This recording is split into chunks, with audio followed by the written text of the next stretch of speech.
"We're going in a different direction." The words hung in the conference room air like a toxic gas. I sat across from Caleb Vance, the new chief executive officer of Nexora Therapeutics, a man nearly 20 years my junior who'd been with the company barely 6 months. "Different direction," I repeated, my voice steadier than I expected. After 15 years, Caleb adjusted his designer tie, not quite meeting my eyes. "The board feels the research division needs fresh leadership, someone with innovative approaches." I almost laughed. Innovative approaches. I developed Neurovance, the miracle drug that had taken Nexora from a struggling mid-size pharmaceutical company to a biotech powerhouse, generating over $2 billion in annual revenue. My team had pioneered the compound that changed countless lives and the company's fortunes. "I understand," I said, surprising myself with my calm. "What does the transition look like?" Caleb pushed a thin folder across the polished table. "Your severance package. The legal team has outlined everything. It's standard." I opened it, scanned the numbers, and felt my stomach tighten. Standard. After 15 years and billions in revenue generation, they were offering me 12 weeks of salary and continued health benefits for 3 months. It was insulting, but I didn't let it show. "I see," I said, closing the folder. "When would you like me to finish?" "Today would be best."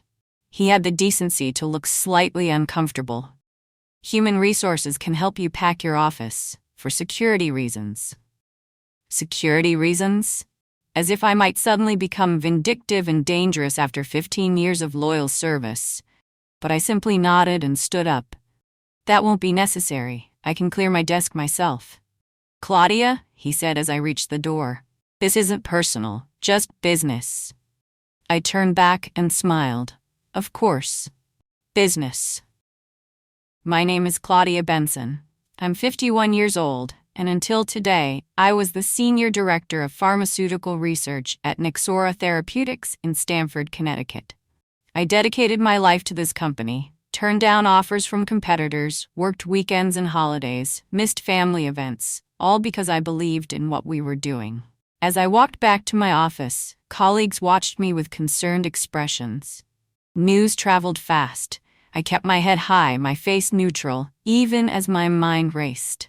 15 years of innovation, of breakthroughs, of loyalty, ended in a 5-minute meeting.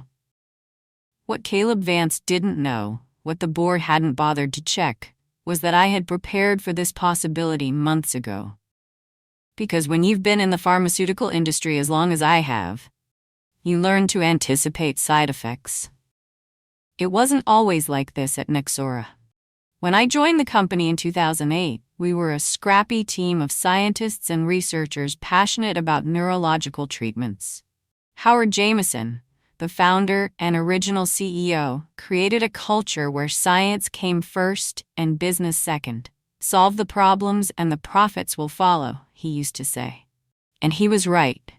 Under his leadership, we developed several moderately successful medications, but nothing revolutionary until Neurovance. I still remember the night I first saw the promising data. It was nearly midnight, and I was alone in the lab reviewing test results from our latest trials. The compound showed unprecedented effectiveness in treating treatment-resistant depression with minimal side effects. I called Howard at home, something I'd never done before. "This could change everything," I told him. It did. Neurovance received fast-track approval from the FDA, and within 2 years it became one of the most prescribed antidepressants in the country. Nexora's stock soared, and suddenly we weren't the underdogs anymore. We were players. Howard retired 3 years ago, and that's when things began to shift. The board brought in finance people, marketing executives, corporate types who talked about leveraging synergies and maximizing shareholder value. The research team still had respect, but increasingly decisions were made with quarterly earnings in mind, rather than scientific advancement. Then came Caleb Vance, headhunted from a larger pharmaceutical company, brought in to take Nexora to the next level. I tried to work with him. I really did. I presented our latest breakthrough, an extended release version of Neurovance, with even fewer side effects and longer efficacy. Neurovance XR, we called it. Impressive, Caleb had said, but I could see in his eyes that he wasn't fully grasping the scientific significance. How quickly can we get this to market? We need to complete the final trial phases, and then there's the patent process, I explained. Patents? He frowned. Those take too long. Can we expedite? Our legal team has been deliberate, I said carefully. They've been sitting on my paperwork for months. That conversation should have been my warning. The next week, Caleb brought in consultants to evaluate the research division. They asked strange questions, talked about restructuring for efficiency, and made cryptic notes. That's when I called my attorney, Victoria West. Something feels off, I told her. I've developed a compound that could be worth billions, but I'm getting signals that my position isn't secure. Let's talk about options, Victoria said. There are ways to protect yourself and your work. Victoria didn't mince words. Nexora owns your work, she said. Anything you develop as an employee belongs to them. That's standard. I know that, I replied, stirring my coffee. We were meeting at a quiet cafe several towns away from Stamford, away from any prying eyes. But the legal team has been dragging their feet on filing the patent for Neurovance XR. It's been sitting on their desks for months. Victoria looked thoughtful. That's either incompetence or strategy. Neither is good for you. What can I do? Tell me about your employment contract. Any specific clauses about intellectual property? I'd brought a copy, which Victoria reviewed carefully. She stopped at one section, her eyebrow raising slightly. This is interesting, she said. Your contract stipulates that inventions belong to Nexora if they're developed using company resources or during company time. Exactly, I said. It's all theirs. Not necessarily, Victoria replied, tapping the document. Have you done any work on this compound at home? Used your personal equipment? Worked on weekends or after hours when you weren't officially on the clock? I thought back. All the time. I have a home lab set up for theoretical work. I've spent countless weekends and nights refining the molecular structure before bringing it to the official lab. Victoria smiled. And I assume you've documented this. Lab notebooks? Time-stamped computer files? Of course. I'm a scientist. Documentation is second nature. Then we might have something, she said, leaning forward. You could arguably claim that the initial conception and significant development occurred outside company time, using personal resources. But the final testing was at Nexora. Yes, but the core intellectual breakthrough, the patent-worthy innovation, you could claim happened on your own time. I was skeptical. Would that hold up? It's not airtight, but it creates a gray area, enough to file a competing patent application as an individual inventor, Victoria explained. And sometimes a gray area is all you need to create leverage. The idea felt both exhilarating and terrifying. Wouldn't that be considered unethical? Is it ethical for them to delay filing a patent on your work while possibly planning to remove you? Companies protect themselves all the time. This is you doing the same. After another hour of discussion, we formulated a plan. Victoria would help me establish a personal intellectual property holding company. I would document all my independent work on the compound and file a patent application. If Nexora kept me on and properly filed their patent, I would assign my rights to them. If not, well, I'd have insurance. For the next few weeks, I lived a double life. At Nexora, I was the same dedicated research director I'd always been. At home, I meticulously documented my independent contributions to Neurovance XR and prepared the patent filing. The day Victoria confirmed that our application had been submitted to the United States Patent and Trademark Office, I felt a strange mixture of relief and guilt. I told myself it was just protection, a safety net I would hopefully never need to use. 1 week later, I was called into that fateful meeting with Caleb Vance. I cleared out my office with methodical precision. Years of research, awards, and achievements reduced to 3 cardboard boxes. My team members came by one, shocked and upset. "This is ridiculous," said James, my senior researcher. "Without you, there is no Nexora." "You'll be fine," I assured him, though I wasn't certain of that. "The science is solid. Just keep doing the work." "What about Neurovance XR?" he asked in a hushed voice. "It's your baby." I carefully placed my framed doctoral diploma in a box. "I'm sure Caleb has plans for it." As I carried the last box to my car, I passed Caleb showing someone around. My replacement, presumably. They were laughing. I nodded politely and continued walking. At home, I sat in my kitchen staring at the boxes. 15 years gone. I allowed myself exactly 1 glass of wine and 30 minutes of self-pity before calling Victoria. "It happened," I said simply. "I'm sorry, Claudia," she replied. "What's the severance?" "Insulting. 12 weeks. Victoria made a disapproving sound. "Did you sign anything?" "Not yet. They want me to come in tomorrow to finalize." "Don't sign until I review it," she said firmly. "And don't mention the patent filing. The USPTO hasn't published it yet, so Nexora doesn't know." The next day, I met with Human Resources. The severance agreement included a comprehensive non-compete clause that would prevent me from working in neuropharmacology for 2 years. There was also language requiring me to assign any relevant intellectual property to Nexora. "I'd like to take this home and review it," I said pleasantly. The HR director frowned. "Mr. Vance was hoping to wrap this up today." "I'm sure he was," I replied, maintaining my smile. "But given my 15 years of service, I think a day to review is reasonable." I forwarded the document to Victoria, who called me within an hour.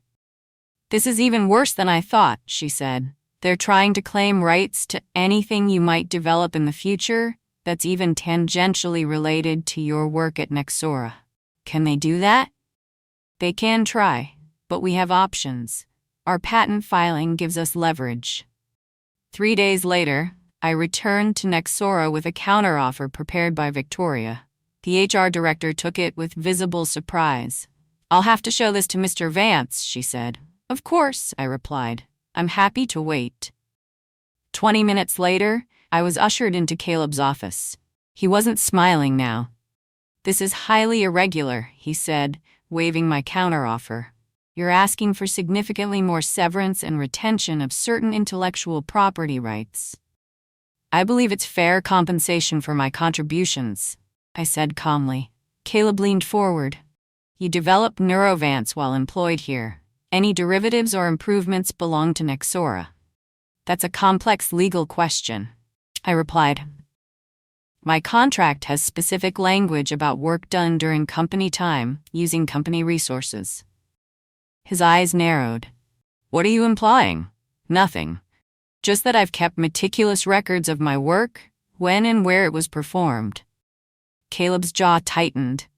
"We can fight this." "You know, our legal team would spend more on litigation than the additional severance I'm requesting," I finished for him. "And that's assuming you win." After a tense silence, Caleb pushed my counteroffer aside. "I'll need to discuss this with the board. In the meantime, we're proceeding with our plans for Neurovance XR. The announcement goes out next week." I kept my expression neutral. "That sounds exciting." As I left Nexora for what I thought might be the last time, I felt strangely calm. The game was in motion. In just a few days, they would announce Neurovance XR as their next blockbuster drug. And shortly after, they would discover who actually owned the patent. The press release went out on a Tuesday morning. Nexora Therapeutics announces breakthrough extended-release depression treatment. Neurovance XR expected to double company revenue by 2026. The stock jumped 12% that day. Financial analysts upgraded their recommendations.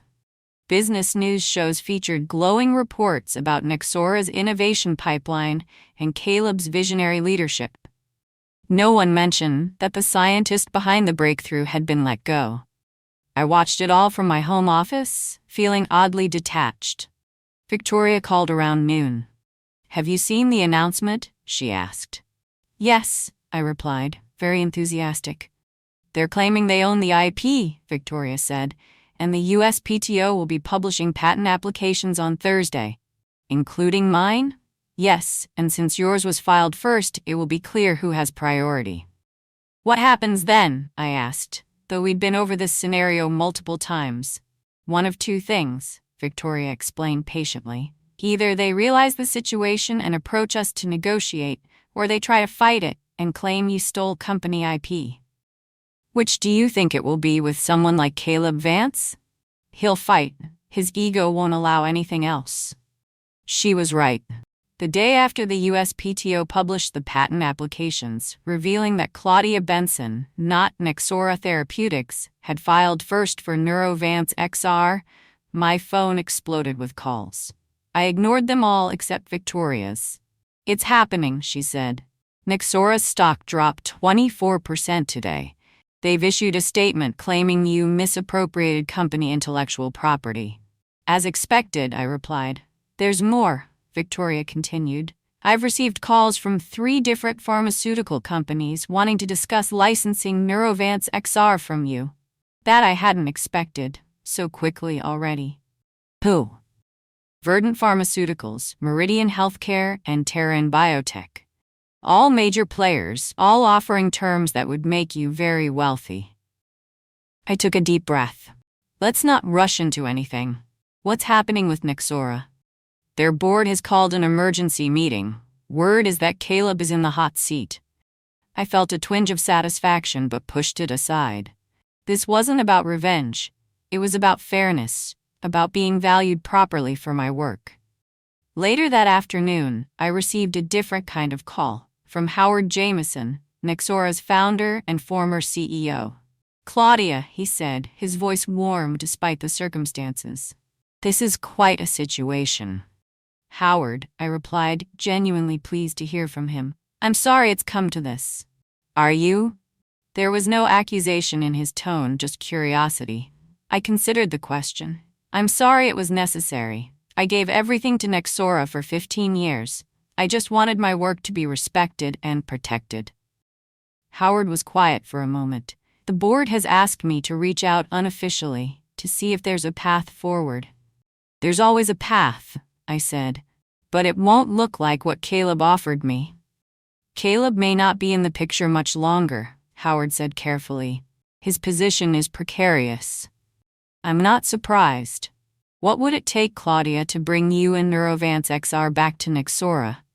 I'd thought about this moment, prepared for it. "Board representation, a significant equity stake, and leadership of an autonomous research division with guaranteed funding for 5 years." Howard whistled softly. "You're not asking for small things." "Neurovance XR isn't a small drug," I replied. "And I'm not the same person who was dismissed from a conference room last month." "No," Howard agreed. "You're certainly not. I'll take this back to the board, what's left of it after today. We'll be in touch." As I hung up, my phone signaled another call from James, my former senior researcher at Nexora. "The office is in complete chaos," he said without preamble. "Caleb's been escorted out. People are saying you own the patent to Neurovance XR. Is it true?" "It's complicated," I replied. "Not to us," James said. "The entire research team is cheering for you. Whatever happens next, we're with you." That meant more than any stock price drop or licensing offer. The following days unfolded like a carefully orchestrated symphony. Nexora's board placed Caleb on administrative leave pending review. Corporate speak for "he's finished." The stock continued to fall as investors questioned the company's future without its next blockbuster drug. Financial news sites ran headlines like "Patent Blunder Costs Nexora Billions," and how one scientist outmaneuvered Big Pharma. I avoided the spotlight, declining interview requests, and staying away from social media. This wasn't about public vindication. It was about establishing my worth. Meanwhile, the offers from other pharmaceutical companies grew more attractive. Verdant's CEO personally called to offer not just a licensing deal, but a position as their chief scientific officer with complete autonomy over a new neuroscience division. "We value innovation and the people behind it," he said. "What happened at Nexora won't happen here." It was tempting. Very tempting. Then came the official call from Nexora's board chair, Eleanor Fitzgerald. "Dr. Benson," she began formally, "the board would like to meet with you and your legal representation to discuss a resolution to our current situation." "I appreciate that," I replied. "When?" "Tomorrow, if possible.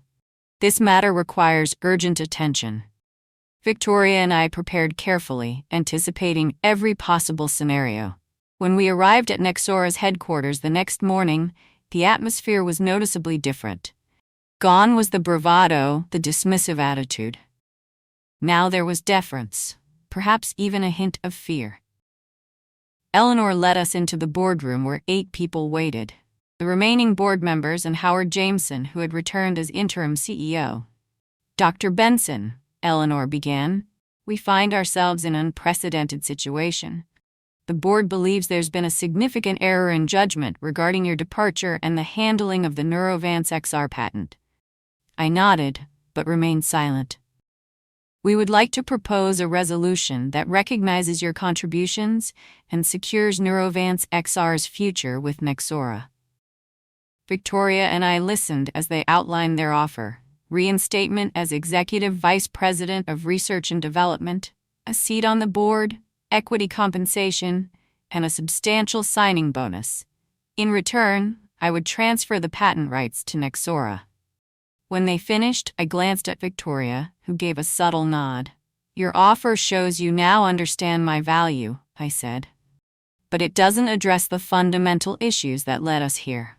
I need guarantees of research autonomy and protection from future changes in leadership perspective."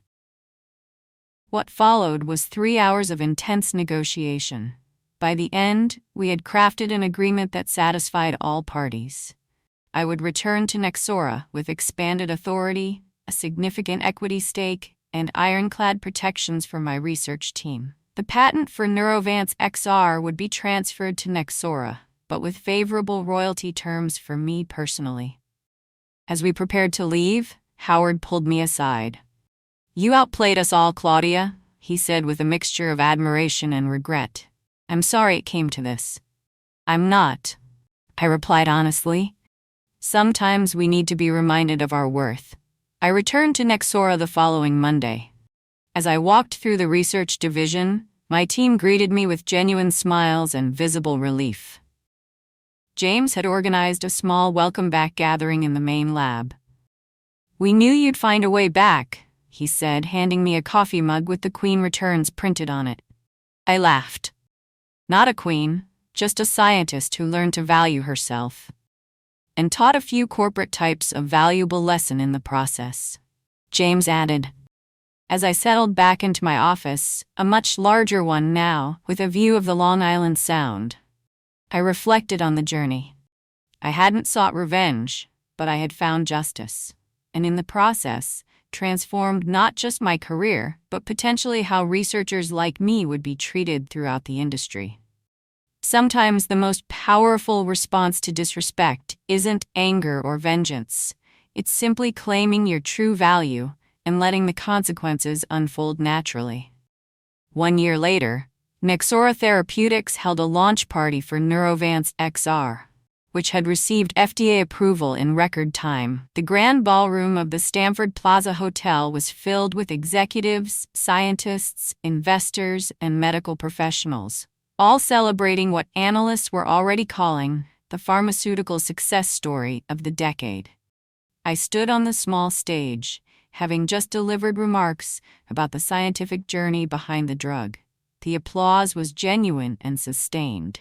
As I stepped away from the podium, Howard, now permanently reinstated as CEO, took my place. "Ladies and gentlemen," he said, "none of this would have been possible without Dr. Claudia Benson. Her scientific brilliance created Neurovance, and her let's call it strategic foresight, ensured that Neurovance XR would transform millions of lives while keeping Nexora at the forefront of neurological treatment. The crowd laughed knowingly. The story of my patent maneuver had become something of a legend in pharmaceutical circles, a cautionary tale for executives and an inspiration for researchers. Howard continued, "The board has unanimously voted to create the Benson Neuroscience Institute, a new division within Nexora, dedicated to groundbreaking research with complete scientific autonomy and guaranteed funding for the next decade." This announcement was met with even more enthusiastic applause.